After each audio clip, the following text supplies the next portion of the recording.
Information দিয়েছি সেই করে তারা আলমকে এখানে পাঠিয়েছে।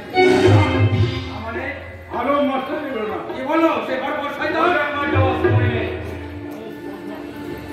ও একদম কথা শঙ্কর চৌধুরীর প্রস্তাবে কখনো সে বারণ করেন? তাই নয়, বর্তমানে সে এখন পুরোদস্ত সংগঠনের মন দিয়েছে।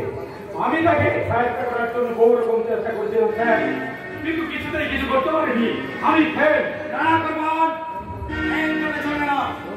ও তোমার চাই যত টাকা খরচ করে আমি করব, যত নিচে নামতে হয় আমি নামবো। যেমন হোক যেমন করে হোক আদিপুর অঞ্চলে রাজনীতিকে ছোট প্রতিপন্ন করে আমাকে জিততেই হবে। তাহলে স্যার এক কাজ করো, হিন্দু মুসলমানের দাঙ্গা বাঁধিয়ে দেবো না তাহলে মানিক বাবুর পাপিয়া দেবীকে কিছুদিনের জন্য বিজয় দিয়ে পাঠিয়ে দেয়। আর পাপিয়া দেবীর অসাধারণ মেয়ে, পাশ থেকে তাকে সাহায্য করবে মানিক বাবু।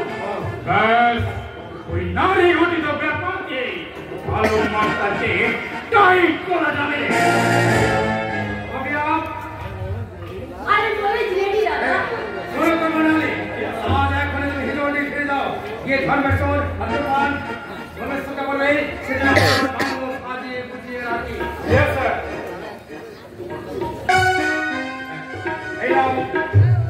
এই নাও তোমার কি? কিন্তু স্যার বলতে হবে না কুরবান, বলতে হবে না। ও সাহায্য তুমি আমায় করেছো, তোমার সাহায্যে এতগুলো চাল আমি হোল্ড করতে পেরেছি। তুমি নিশ্চিন্ত মনে আমার হয়ে কাজ করে যাও। ওই দিনে মত তোমাকে আমি পুলিশ ইন্সপেক্টর বানিয়ে ছাড়বো।